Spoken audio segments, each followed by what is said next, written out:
വളരെയധികം പഠനങ്ങൾ പ്രമേഹത്തെക്കുറിച്ചുണ്ടെങ്കിലും അതെങ്ങനെ കൺട്രോൾ ചെയ്യണമെന്ന് ഇന്നും രോഗികൾ അറിയാത്തൊരു സ്ഥിതിയിലാണ് നാം ഇരിക്കുന്നത്.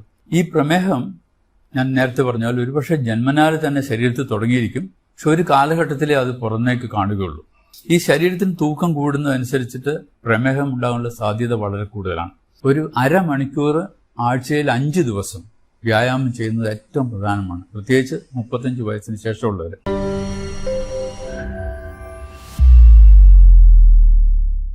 നിങ്ങൾക്ക് നമസ്കാരം. എൻ്റെ പേര് ഡോക്ടർ എം തോമസ് മാത്യു. ഞാൻ കേരളത്തിലെ സീനിയർ മോസ്റ്റ് നെഫ്രോളജിസ്റ്റാണ്.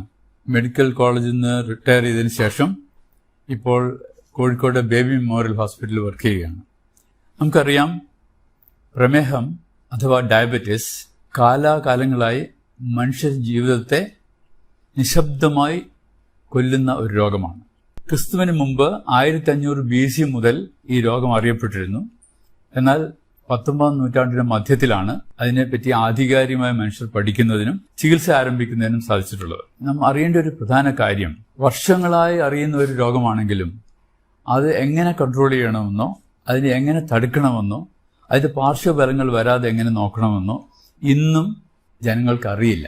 ഇതൊരു വിരോധാഭാസമാണ്. വളരെയധികം പഠനങ്ങൾ പ്രമേഹത്തെക്കുറിച്ചുണ്ടെങ്കിലും അതെങ്ങനെ കൺട്രോൾ ചെയ്യണമെന്ന് ഇന്നും രോഗികൾ അറിയാത്തൊരു സ്ഥിതിയിലാണ് നാം ഇരിക്കുന്നത്. ഏത് ആശുപത്രിയിലെ ഔട്ട് പേഷ്യന്റ് ക്ലിനിക്കുകൾ നമ്മൾ എടുത്താലും ജനറൽ മെഡിക്കൽ ഔട്ട് പേഷ്യന്റിൽ വരുന്നതിൽ ഒരു 40% പ്രമേഹ രോഗം അതിനോടനുബന്ധിച്ചുള്ള രോഗങ്ങളുള്ളവരായിരിക്കും. ഒരു സർജിക്കൽ സൈഡിലാണെങ്കിൽ അതിലും കാണാം 40-50%. അല്ല, ഇനി സ്പെഷ്യാലിറ്റി ക്ലിനിക്കിലാണെങ്കിലോ കാർഡിയോളജി, ന്യൂറോളജി അല്ലെങ്കിൽ നെഫ്രോളജിക്കാണെങ്കിൽ 60% രോഗികൾക്കും പ്രമേഹമായി ബന്ധപ്പെട്ട പ്രശ്നങ്ങളുമായിട്ടാണ് അവർ വരുന്നതെന്ന് നമ്മൾ കാണുന്നത്. ഇതെന്തുകൊണ്ടാണ് ഇത്രയും വിദ്യാഭ്യാസവും ഇത്രയും ലോകജ്ഞാനവും ഇത്രയും രോഗങ്ങളെപ്പറ്റിയുള്ള വിവരമുള്ളൊരു ജനതയ്ക്ക് ഇതെന്തുകൊണ്ടാണ് ഇങ്ങനെ സംഭവിക്കുന്നതെന്ന് നാം ആലോചിക്കാറുണ്ട്. അധികം പേരും പറയും, രോഗമൊന്നുമില്ല, ഇപ്പോൾ ഒരു തലവേദനയായി ഡോക്ടർ നോക്കിയപ്പം പ്രഷർ ഉണ്ടെന്ന് പറഞ്ഞു, പിന്നെ ടെസ്റ്റ് ചെയ്യുമ്പോൾ കിഡ്നിക്ക് കേടുണ്ടെന്ന് പറഞ്ഞു. അപ്പോൾ ഷുഗർ ഉണ്ടോ നിങ്ങൾക്ക്? ഷുഗർ ഇല്ല, പക്ഷെ പണ്ടൊക്കെ കുറച്ച് ബ്ലഡ് ഷുഗർ കുറച്ച് അധികമുണ്ട്, എന്തെങ്കിലും മരുന്ന് കഴിക്കണ്ടോ? മരുന്നൊന്നുമില്ല, ഭക്ഷണത്തിൽ കൺട്രോളാണ്. ഇവിടെ ഇതാണ് സ്ഥിതി. അവർ അഡ്മിറ്റ് ചെയ്ത് നോക്കുമ്പോൾ കാണാം ബ്ലഡ് ഷുഗർ 360, ബ്ലഡ് പ്രഷർ 160/100. അപ്പോൾ പറയും ഇതുവരെ പ്രശ്നമൊന്നും ഉണ്ടായിരുന്നില്ല, ആശുപത്രി വന്നതുകൊണ്ടാണ് രോഗം ഉണ്ടായെന്നാണ് ജനങ്ങൾ ധരിക്കുന്നത്. ഈ പ്രമേഹം എന്നുള്ള രോഗം ഒരുപക്ഷെ നമ്മൾ ജനിക്കുമ്പോൾ തന്നെ തുടങ്ങുന്ന ഒരു രോഗമാണ്. കുടുംബപരമായി അതല്ലെങ്കിൽ ജനിതക കാരണങ്ങൾ കൊണ്ട് ശരീരത്തിൽ നാം കഴിക്കുന്ന ഭക്ഷണത്തിൽ നിന്നുണ്ടാകുന്ന ഗ്ലൂക്കോസ് അഥവാ അന്നജം അത് ശരീരത്തിന് ഉപയോഗിക്കാൻ പറ്റാത്ത വിധത്തിൽ ആയിത്തീരുന്ന ഒരു സ്ഥിതിഗതികളാണ് പ്രമേഹം എന്ന് പറയുന്നത്. നമുക്കറിയാം 2 തരം പ്രമേഹമുണ്ട്, ടൈപ്പ് 1, ടൈപ്പ് 2. ടൈപ്പ് 1 പ്രമേഹം കുട്ടികളിലാണ് സാധാരണ ഉണ്ടാവുക. അവർക്ക് ഈ രക്തത്തിലെ ഷുഗറിനെ ഉപയോഗിക്കാൻ പറ്റാത്ത തരത്തിൽ ഇൻസുലിൻ ഉണ്ടാവുകയില്ല. ശരീരത്തിലെ ഇൻസുലിൻ്റെ അളവ് വളരെ കുറവായിരിക്കും. അതുകൊണ്ട് രക്തത്തിലെ ഷുഗർ ഇങ്ങനെ കൂടിക്കൂടി പ്രമേഹം എന്നുള്ള അവസ്ഥയിലേക്ക് വരും. അതേസമയം ടൈപ്പ് 2-ൽ അങ്ങനെയല്ല. അവർക്ക് ഇൻസുലിൻ ഉണ്ട്, പക്ഷേ ആ ഇൻസുലിൻ ശരീരത്തിലെ കോശങ്ങൾക്ക് ഉപയോഗിക്കാൻ വയ്യാത്തൊരു സ്ഥിതിയിലാണ് ഇരിക്കുന്നത്. അതാണ് ടൈപ്പ് 2. നമുക്ക് സാധാരണ കാണുന്ന പ്രായമായവരിൽ കാണുന്ന 90% ആളുകൾക്കും ടൈപ്പ് 2 പ്രമേഹമാണ്. ഈ പ്രമേഹം ഞാൻ നേരത്തെ പറഞ്ഞാൽ ഒരുപക്ഷെ ജന്മനാൽ തന്നെ ശരീരത്തിൽ തുടങ്ങിയിരിക്കും, പക്ഷെ ഒരു കാലഘട്ടത്തിലേ അത് പുറമേക്ക് കാണുകയുള്ളൂ. അതിന് വരുന്നതിന് മുമ്പ് തന്നെ പല പല ലക്ഷണങ്ങളുണ്ട്. ഒന്നാമത്, ശരീരത്തിന് ആവശ്യത്തിൽ കൂടുതലുള്ള വണ്ണം.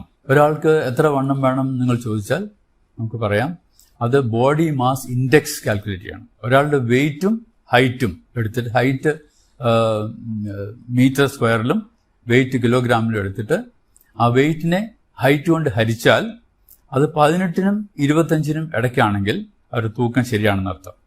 25-നും 30-നും ഇടയ്ക്കാണെങ്കിൽ അത് ശരീരത്തിന് തൂക്കം കൂടുതലാണ്, തടി, പൊണ്ണത്തടി. 30-ലധികമാണെങ്കിൽ മാരകമായ പൊണ്ണത്തടി. ഈ ശരീരത്തിന് തൂക്കം കൂടുന്നതനുസരിച്ചിട്ട് പ്രമേഹം ഉണ്ടാകാനുള്ള സാധ്യത വളരെ കൂടുതലാണ്. നമ്മളിപ്പോൾ ഇന്ത്യയിലെ കണക്കെടുക്കുകയാണെങ്കിൽ ഇന്ത്യയിലെ എല്ലാ ജനങ്ങളും നമ്മൾ നോക്കുമ്പോൾ 3%, 4% ആളുകൾക്കും ശരീരത്തിൽ ആവശ്യമുള്ളതിനേക്കാൾ തൂക്കം കൂടുതലാണ്. കേരളത്തിലാണെങ്കിൽ അടുത്ത കാലത്ത് നടന്ന പഠനങ്ങളൊക്കെ കാണിക്കുന്നത് 30% പേർക്കും ഓവർ വെയ്റ്റ്, തടി കൂടുതലാണ് ശരീരത്തിന്. ഈ തടി കൂടുതലാകുമ്പോൾ ശരീരത്തിൽ ഉണ്ടാകുന്ന ഗ്ലൂക്കോസ് ഉപയോഗിക്കപ്പെടാതെ ഇൻസുലിൻ കൊണ്ട് പ്രവർത്തിക്കാൻ സാധിക്കാത്ത തരത്തിൽ രക്തത്തിലെ ഷുഗറിന്റെ അളവ് കൂടിക്കൊണ്ടേയിരിക്കും. സോ അമിതമായ വണ്ണം, അമിതമായ ഭക്ഷണം, നമ്മൾ തോന്നിമാരി ഭക്ഷണം കഴിക്കുന്ന ഒരു കാലത്താണ് നാം ജീവിക്കുന്നത്. പണ്ട് കാലത്ത് കഴിച്ചിരുന്ന ഭക്ഷണരീതി കംപ്ലീറ്റ് മാറി, ജീവിതശൈലി കൊണ്ടിട്ട് ഭക്ഷണരീതി മാറി. ഒരാൾക്ക് ഒരു ദിവസം വേണ്ടത് അയാളുടെ വെയിറ്റിനെ 20 അല്ലെങ്കിൽ 30 കൊണ്ട് ഗുണിച്ചാൽ കിട്ടുന്ന അത്ര കാലോറീസാണ്. ഊർജം, നമ്മുടെ ശരീരത്തിന് ജോലി ചെയ്യാൻ വേണ്ടി ഊർജ്ജമാണ് ആവശ്യം. ആവറേജ് ഉള്ള ഒരാൾക്ക്, ഒരു 60 കിലോ വെയിറ്റ് ഉള്ള ആൾക്ക് ഏകദേശം 1400 തുടങ്ങി 1800 കാലോറീസാണ് ആവശ്യം. അപ്പോൾ ഈ കലോറീസ് നമുക്ക് എങ്ങനെ കിട്ടും? നമുക്ക് ഭക്ഷണത്തിനെ 3ആയിട്ട് തരംതിരിക്കാം. ഭക്ഷണത്തിൽ പ്രധാനമായിട്ട് ഊർജ്ജം ലഭിക്കുന്നത് നമ്മൾ കഴിക്കുന്ന ധാന്യങ്ങൾ, അല്ല നമ്മൾ കഴിക്കുന്ന കൊഴുപ്പ്, നമ്മൾ കഴിക്കുന്ന പ്രോട്ടീൻ. ഈ 3 ഭാഗങ്ങളിൽ നിന്നാണ് നമുക്ക് ശരീരത്തിന് ആവശ്യമായുള്ള ഊർജ്ജം ലഭിക്കുന്നത്. ഈ ഊർജ്ജം നമുക്ക് ആവശ്യത്തിൽ അധികം കിട്ടിക്കഴിഞ്ഞാൽ അത് ശരീരത്തിന് ഉപയോഗിക്കാതെ അത് കൊഴുപ്പായി കൂടും, ഷുഗറായി രക്തത്തിൽ ഇങ്ങനെ ഓടി നടക്കും, ശരീരത്തിന്റെ അവയവങ്ങൾ കയറി പിടിക്കും.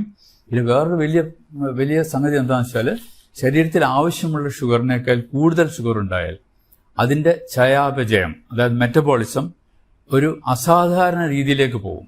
സാധാരണ ഷുഗർ മെറ്റബോളൈസ് ചെയ്യുന്നത് ശരീരത്തിന് ഊർജ്ജം ലഭിക്കാനാണ്. എന്നാൽ അധികമുള്ള ഷുഗർ, അതായത് അധികം നോക്കുമ്പോൾ നിങ്ങൾ ചോദിക്കുക എത്രയാണ് അധികം? അതായത് ഒരു ഫാസ്റ്റിംഗ് സ്റ്റേജിൽ ഒരാൾക്ക് ഷുഗർ വേണ്ടത് 100 മില്ലിഗ്രാമിൽ കുറവായിരിക്കണം. 80 തുടങ്ങി 100 ഫാസ്റ്റിങ്ങിൽ വേണ്ടത്.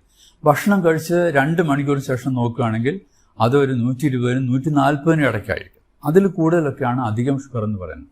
അപ്പോൾ രക്തത്തിലെ ഷുഗർ അധികമായാൽ അത് ശരീരത്തിന് ഉപയോഗിക്കുന്നത്, സ്വാഭാവികമായി ഉപയോഗിക്കുന്നതിന് പകരം അത് അബ്നോർമൽ പാത്വേയിൽ കൂടെ പോകും. 5 തരത്തിൽ ഈ ഗ്ലൂക്കോസ് മെറ്റബോളൈസ് ചെയ്തു പോകും. അത് ഈ 5 തരത്തിൽ പോകുന്ന മെറ്റബോളിസം ശരീരത്തിന് ഉപയോഗമില്ലാതെ ശരീരത്തിന് കേട് വരുത്തുന്ന രീതിയിലാണ് ആ മെറ്റബോളിസം നടത്തുന്നത്. അപ്പോൾ എന്ത് പറ്റും? ഈ ഷുഗർ ശരീരത്തിന് ഉപയോഗിക്കാതെ കൊഴുപ്പായി ലിവറിലേക്ക് പോയി അടിയും. ഫാറ്റി ലിവർ ഉണ്ടാവും.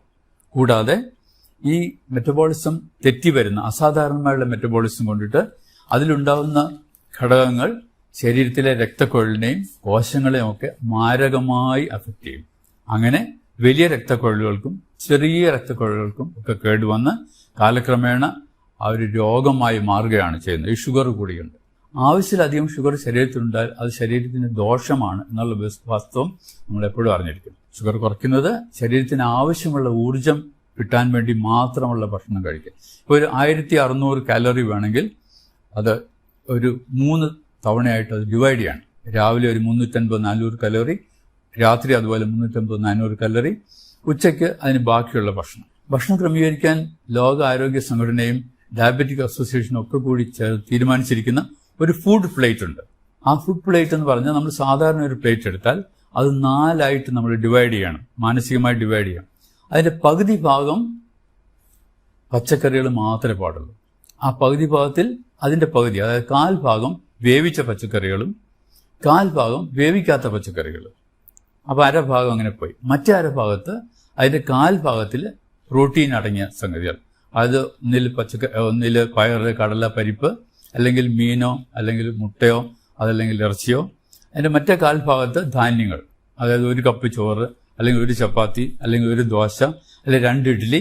അപ്പോൾ ആ ഫുഡ് പ്ലേറ്റിൽ അടങ്ങുന്ന സാധനം മെജോറിറ്റി പച്ചക്കറികളാണ്. ഈ പച്ചക്കറികളിൽ കാലറീസ് വളരെ കുറവാണ്. 100 ഗ്രാം പച്ചക്കറിക്ക് 15 കാലോറി ഉണ്ടാവുള്ളൂ. അതേസമയം 100 ഗ്രാം ചോറിന് 350 കാലോറിയാണ്. 1 ചപ്പാത്തിക്ക് ഏകദേശം 100 കാലോറിയാണ്. 1 ദോശയ്ക്ക് 100-150 കലോറി. ഒരു മസാല ദോശയാണെങ്കിലോ 250 കലോറിയാവും. അപ്പോൾ അത് നമ്മൾ അധികമായി കഴിക്കാതെ അതിന് പകരം കൂടുതൽ പച്ചക്കറികളും കുറച്ച് ധാന്യവും കുറച്ച് പ്രോട്ടീൻ അഥവാ മത്സ്യം അല്ലെങ്കിൽ മാംസം, പച്ചക്കറി കഴിക്കുന്നവർക്കാണെങ്കിൽ പയറ്, കടല, പരിപ്പ്, അങ്ങനെ ഫുഡ് പ്ലേറ്റ് നമ്മൾ 3 നേരത്തെ ഭക്ഷണം കഴിക്കുമ്പോൾ ആ പ്രിൻസിപ്പിൾ സ്വീകരിച്ചാൽ നമ്മുടെ ഷുഗർ കൂടാതിരിക്കും. അത് വെജിറ്റേറിയനായിട്ടും നോൺ വെജിറ്റേറിയനായിട്ടും ഐറ്റംസ് നമ്മൾ താരതമ്യപ്പെടുത്തും. ബാക്കി ഭക്ഷണങ്ങളിൽ നിന്ന് നമുക്ക് കിട്ടുന്നത് അന്നജം, അതായത് ധാന്യങ്ങൾ എന്ന് പറയുമ്പോൾ അരിയാവും, ഗോതമ്പാവും, പഴങ്ങളും, അധികം മധുരമില്ലാത്ത പഴങ്ങൾ, ഇതെന്നൊക്കെയാണ് മെയിനായിട്ടുള്ള 60%, 50% എനർജി കിട്ടുന്ന ഈ ഭക്ഷണത്തിനാണ്. അതേസമയം കൊഴുപ്പ് കിട്ടുന്നത് വളരെ അധികമാണ്. 20%എങ്കിലും കൊഴുപ്പ് നമുക്ക് കിട്ടണം, 20-25%. അപ്പോൾ ഈ കൊഴുപ്പിന് എങ്ങനെയാണ് കിട്ടുക? കൊഴുപ്പ് നമ്മൾ ഉപയോഗിക്കുന്ന എണ്ണ, 1 സ്പൂൺ എണ്ണയിൽ ഏകദേശം 45-50 കലോറിയാണ്. അപ്പോൾ എണ്ണയുടെ അളവ് കുറയ്ക്കണം. അതുപോലെ തന്നെ പ്രോട്ടീനിന് ഒരു 20-25% കാലറീസ് പ്രോട്ടീന് ലഭിക്കണം. അതുകൊണ്ട് പ്രോട്ടീൻ കഴിക്കുന്ന അളവും കുറയ്ക്കണം. ഇങ്ങനെ നമ്മൾ കൺട്രോൾ ചെയ്താൽ നമ്മുടെ ഭക്ഷണ രീതി വളരെ കറക്റ്റാവും. നമ്മുടെ ഷുഗർ കൂടില്ല, നമ്മൾ പ്രമേഹത്തിൻ്റെ കോംപ്ലിക്കേഷൻ നമുക്ക് വരാതിരിക്കാൻ സാധിക്കും. ഇതൊക്കെ അറിയാമെങ്കിലും നാം വീണ്ടും അറിയാതെ ഭക്ഷണങ്ങൾ കൂടുതൽ കഴിച്ചു പോവുകയാണ്. അപ്പോൾ നമ്മൾ ആവശ്യമില്ലാത്ത ഭക്ഷണങ്ങൾ, ഈ സ്നാക്സൊക്കെ നിവൃത്തിയുള്ളത്തോളം ഒഴിവാക്കണം. എണ്ണക്കടികൾ ഒഴിവാക്കണം. പിന്നെ ഈ ഷുഗറുള്ള ആളുകൾ 3 നേരത്തെ ഭക്ഷണത്തിന് പുറമെ ഇടയ്ക്ക് 2 ലഘുഭക്ഷണം കൂടെ കഴിക്കുന്നത് നന്നായിരിക്കും. നമുക്ക് ഫൈബർ അടങ്ങിയ ബിസ്ക്കറ്റ് കഴിക്കാം, അല്ലെ ആരോ റൂട്ട് ബിസ്ക്കറ്റ് കഴിക്കാം, അല്ലെ ചിലപ്പോൾ അധികം എണ്ണയും മെഴുക്കുമില്ലാത്ത ഭക്ഷണങ്ങൾ കഴിക്കാം, അല്ലെ ഒരു പകുതി ആപ്പിൾ കഴിക്കാം, പകുതി പേരയ്ക്ക കഴിക്കാം, 1 ഗ്ലാസ് ചായയോ അല്ലെങ്കിൽ കാപ്പിയോ കഴിക്കാം, മധുരം ഇടാതെ. ഇതൊരു ശീലം നമ്മൾ ഉണ്ടാക്കണം, മധുരം ഉപയോഗിക്കാതെ ഭക്ഷണങ്ങൾ കഴിക്കാനുള്ള ശീലം. അതുപോലെ ഏറ്റവും പ്രധാനമുള്ള കാര്യമാണ് ശരീരത്തിന് വ്യായാമം. ഒരു അരമണിക്കൂർ ആഴ്ചയിൽ 5 ദിവസം വ്യായാമം ചെയ്യുന്നത് ഏറ്റവും പ്രധാനമാണ്, പ്രത്യേകിച്ച് 35 വയസ്സിന് ശേഷമുള്ളവർ. ഈ വ്യായാമം ചെയ്യുമ്പോൾ ശരീരത്തിന് ആവശ്യമുള്ള ഊർജം അത് ഉപയോഗിച്ചു പോകും. അപ്പോൾ ആവശ്യമില്ലാതെ ഊർജം ശരീരത്തിൽ കെട്ടിനിൽക്കില്ല. ഈ വ്യായാമം ചെയ്യുമ്പോൾ ആ ഊർജം അതിനായിട്ട് ഉപയോഗിച്ചു പോകും. അങ്ങനെ നമ്മുടെ ശരീരത്തെ നല്ല ആരോഗ്യസ്ഥിതിയിൽ മെയിൻറ്റെയിൻ ചെയ്യാൻ സാധിക്കും. ഇങ്ങനെയൊക്കെ ചെയ്താലും ജനിതകമായി ഉണ്ടാകുന്ന ഡയബറ്റീസ് വരാതിരിക്കില്ല. വന്നു കഴിഞ്ഞാൽ നമ്മൾ അതിനുള്ള മരുന്നുകൾ കൃത്യമായിട്ട് എടുക്കും. ഡോക്ടറെ സമീപിച്ച് ആ മരുന്നുകൾ എന്ത് വേണമെന്ന് ചോദിച്ചാൽ ഡോക്ടർ പറഞ്ഞുതരും. അതനുസരിച്ച് മരുന്ന് ഉപയോഗിക്കാം, ഗുളികൾ ഉപയോഗിക്കാം. അത് പോരാതെ വരികയാണെങ്കിൽ വരുന്ന സന്ദർഭങ്ങളിൽ നമുക്ക് ഇൻസുലിൻ ഉപയോഗിക്കാം. അങ്ങനെ ഷുഗർ കൺട്രോൾ ചെയ്യാം. അപ്പോൾ നിങ്ങൾ ചോദിക്കും, ഷുഗർ കൺട്രോൾ ചെയ്യാൻ ഭക്ഷണം മാത്രം നോക്കിയാൽ പോരാ. ഭക്ഷണത്തിന് ഒരു പരിധിവരെ മാത്രമേ ഷുഗറിനെ കൺട്രോൾ ചെയ്യാൻ പറ്റുള്ളൂ. അതിൽ കൂടുതൽ കൺട്രോൾ വേണമെങ്കിൽ മരുന്ന് വേണം എന്നുള്ളത് തീർച്ചയാണ്. ആ മരുന്നിന് പുറമെ വ്യായാമം, റെഗുലർ ചെക്കപ്പ് ഇതൊക്കെ വേണം. ആഴ്ചയിൽ 1 പ്രാവശ്യമെങ്കിലും രക്തത്തിലെ ഷുഗർ ടെസ്റ്റ് ചെയ്യണം. അതനുസരിച്ചിട്ട് മരുന്നുകളുടെ അളവ് വ്യത്യാസപ്പെടുത്താം. അതുകൊണ്ട് ഈ പ്രമേഹം കൊണ്ടിട്ട് ബാക്കി കോംപ്ലിക്കേഷൻ വരാതെ നമ്മൾ ശ്രദ്ധിക്കണം. ശരീരത്തിന്റെ എല്ലാ അവയവങ്ങളെയും, എല്ലാ ഭാഗങ്ങളെയും, ആന്തരിക ഭാഗങ്ങളെയും ബാഹ്യമായിട്ടുള്ള ഭാഗങ്ങളെയും മുഴുവൻ മാരകമായി പിടിക്കുന്ന ഒരു രോഗമാണ് പ്രമേഹം. പക്ഷെ ഒരാൾക്ക് ഇതെല്ലാം വരണമെന്നില്ല. ചില ആളുകൾക്ക് ഒരു പക്ഷേ കിഡ്നിയുടെ രോഗമായിരിക്കും കൂടുതൽ, വേറൊരാൾക്ക് ഹൃദയരോഗത്തിനായിരിക്കും കൂടുതൽ, വേറൊരാൾക്ക് ഞരമ്പിന്റെ രോഗമായിരിക്കും കൂടുതൽ. അപ്പോൾ ആർക്കാണ് എന്താണ് വരിക എന്നുള്ളത് നമുക്ക് തീർച്ചപ്പെടുത്താൻ പറ്റില്ല. പക്ഷെ ഒരു കുടുംബത്തിൽ ഒരു വ്യക്തിക്ക് ഷുഗർ വന്നിട്ട് കിഡ്നി സംബന്ധിച്ച രോഗമുണ്ടെങ്കിൽ മറ്റു ആളുകൾക്കും ആ രോഗം വരാൻ, കിഡ്നി സംബന്ധിച്ചുള്ള രോഗം വരാൻ സാധ്യതയുണ്ടെന്ന് നാം അറിഞ്ഞിരിക്കണം. അതുപോലെ തന്നെ ഒരാൾക്ക് കാലിലെ ഞരമ്പിന് കേടുവന്ന് ഒരു വിരൽ മുറിക്കുകയൊക്കെ ചെയ്യേണ്ടി വന്നാൽ നാം അങ്ങനെ ആളുകളെ കാണാറുണ്ട്.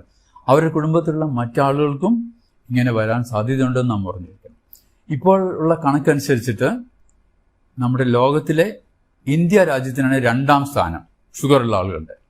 ആ ഇന്ത്യ രാജ്യത്തിന് തന്നെ കേരളത്തിലാണ് 1ാം സ്ഥാനം. ഇതെന്തുകൊണ്ട് ഇങ്ങനെ വരുന്നു എന്നുള്ളതിന് ഒരുപാട് പഠനങ്ങളുണ്ട്. ഒരുപക്ഷെ നമ്മുടെ ജനിതക മാറ്റം കൊണ്ടായിരിക്കാം, അല്ലെങ്കിൽ നമ്മുടെ ജീവിതശൈലി മാറ്റങ്ങൾ കൊണ്ടായിരിക്കാം, അല്ലെങ്കിൽ അടുത്ത കാലങ്ങളിലുണ്ടായ ഫുഡ് ഹാബിറ്റ്സിന്റെ മാറ്റങ്ങൾ കൊണ്ടായിരിക്കാം. അപ്പോൾ ഇങ്ങനെ വരുന്ന ഷുഗർ ഭാവിയിൽ ഈ ഇൻസുലിനൊക്കെ ഉള്ളതുകൊണ്ട് ജീവിത ദൈർഘ്യം കൂടും. ജീവിത ദൈർഘ്യം കൂടുന്തോറും ഈ രോഗത്തിന്റെ കോംപ്ലിക്കേഷൻസ് കൂടുതൽ വന്നുകൊണ്ടിരിക്കുകയാണെന്ന് നാം മറക്കരുത്. അപ്പോൾ ഈ കോംപ്ലിക്കേഷൻസ് വരാതിരിക്കണമെങ്കിൽ കൃത്യമായി നമ്മളിതൊക്കെ നോക്കി വെച്ചിരിക്കണം.